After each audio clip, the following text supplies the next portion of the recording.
ओला dock YouTube channel को subscribe करें और बेल आइकॉन को दबाना मत भूलें। अस्सलाम वालेकुम नाज़रीन, मेरा नाम प्रोफेसर डॉक्टर मोहम्मद सलीम है। मैं ऑर्थोपेडिक सर्जन हूँ शालारमा हॉस्पिटल से।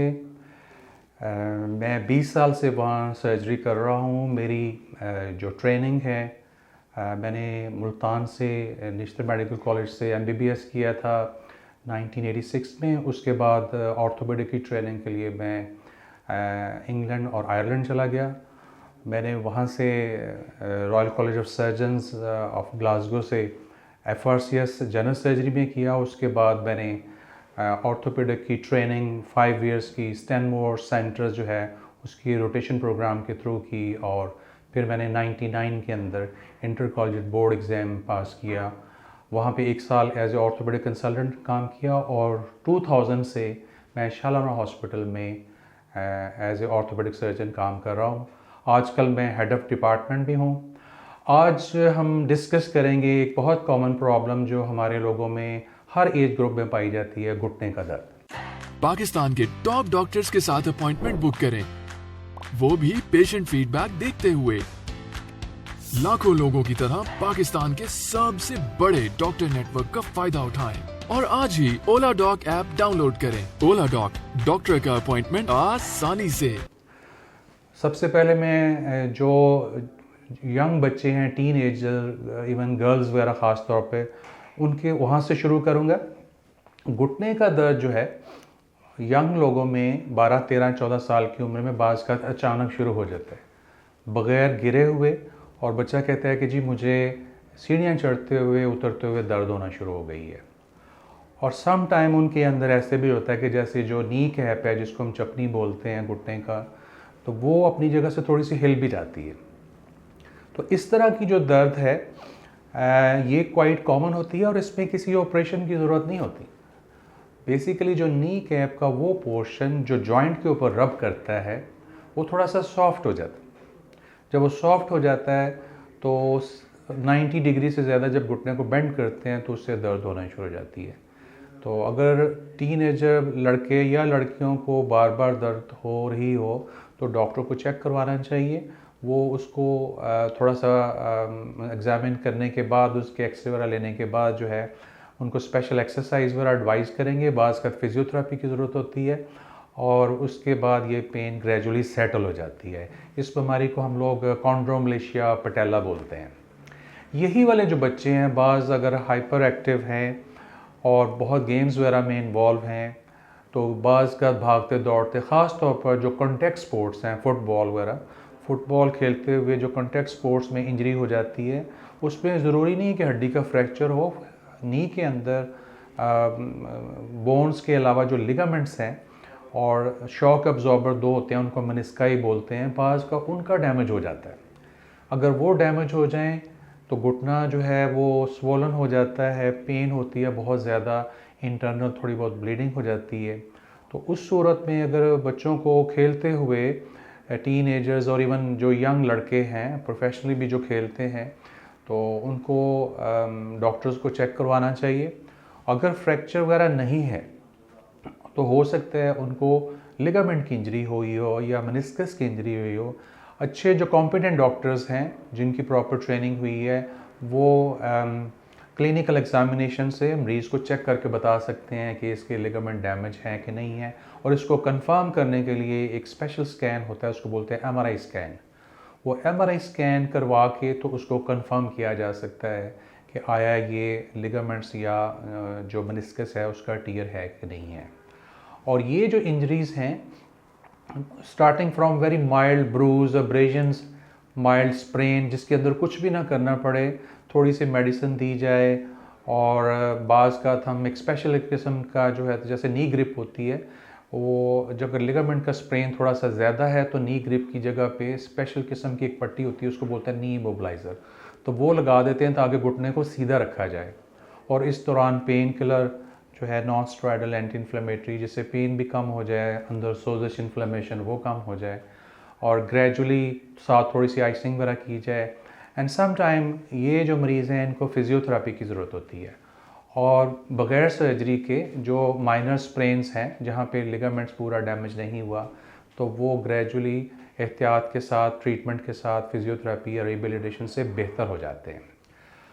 जिन बच्चों में, लड़कों में, एथलीट्स के अंदर जब एक्यूट फेज़ गुजर जाता है और किसी को डॉक्टर को नहीं दिखाया, वो कहते हैं जी मुझे चोट लगी थी और फिर आहिस्ता आहिस्ता बेहतर हो गई, स्वेलिंग कम हो गई, लेकिन वो अगर उनको लगे कि भागते हुए ऐसे लगता है कि घुटना निकल जाता है, या अगर उनको ऐसे लगे कि उनका घुटना पूरा सीधा नहीं हो रहा, कभी सीधा हो गया, कभी नहीं हुआ, कभी ऐसे लगा जैसे कोई चीज़ इसके अंदर फंस रही है, तो इसका मतलब ये है कि उसके जो लिगामेंट हैं वो ठीक नहीं है। अभी सपोज़ अगर ये वाले जो पेशेंट जिसका हम डिस्कस कर रहे हैं कि उसने खुद ही अपनी ट्रीटमेंट कर ली, किसी डॉक्टर से पेन किलर ले लिया, लेकिन चलते हुए अगर उसको लगे कि उसका घुटना निकल रहा है या कभी सूज जाता है, तो उसको ऑर्थोपेडिक सर्जन को, जिसका इंटरेस्ट हो नी में ख़ास तौर पे, उसको दिखाना चाहिए।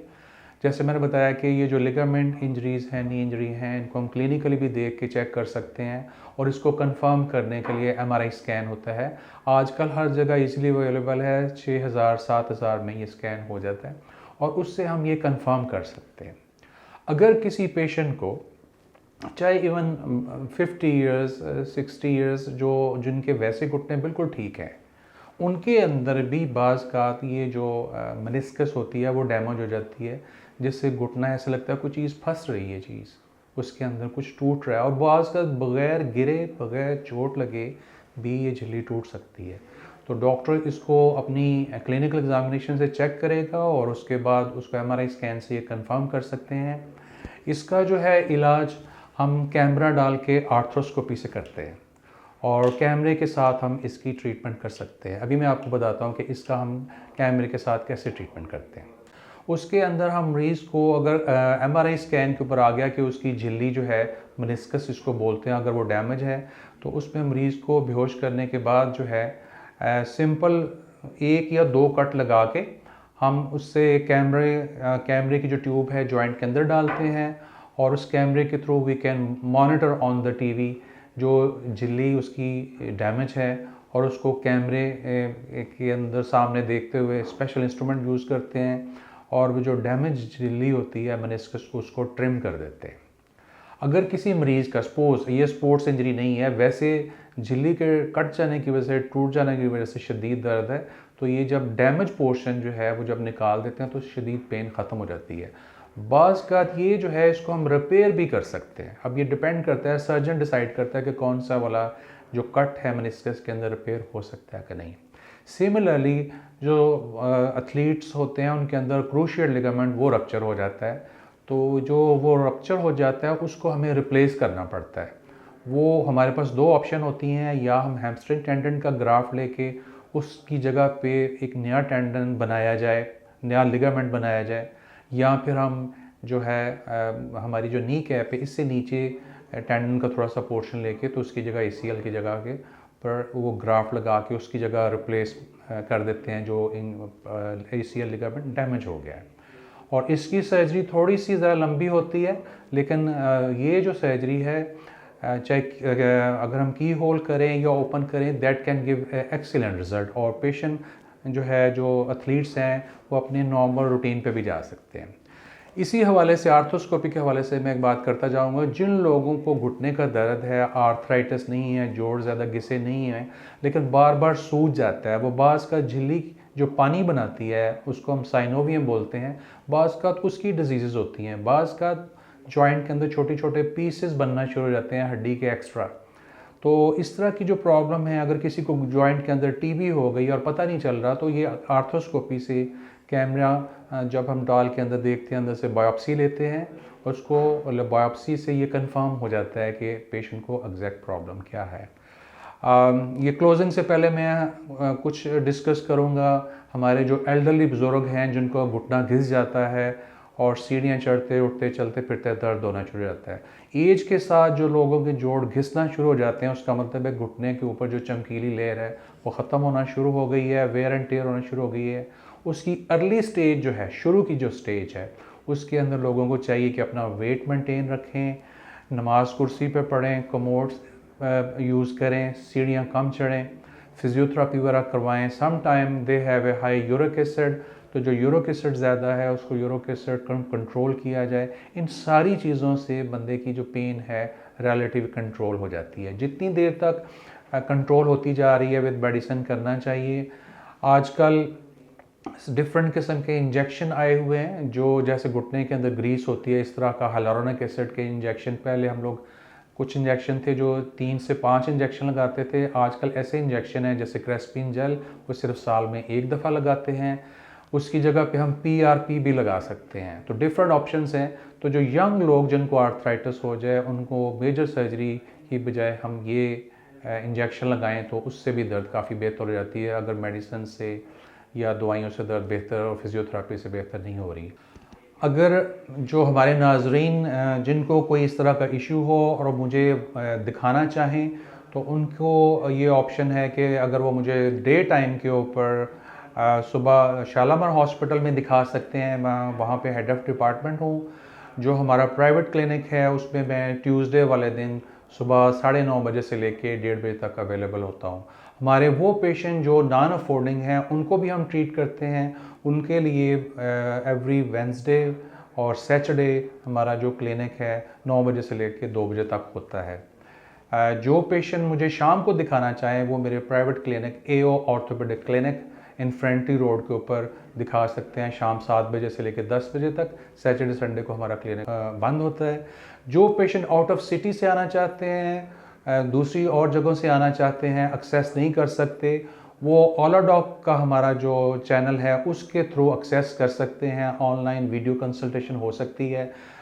ओलाडॉक हमारी एक बहुत अच्छी सर्विस प्रोवाइडर हैं जो कि हमारे जो दूर से पेशेंट आते हैं जिनकी फॉर एग्जांपल हम सर्जरी करते हैं और बार बार फ्रिक्वेंटली नहीं कर सकते, हम उनको ऐसे ही देख सकते हैं जैसे आपने सामने देख रहे हैं।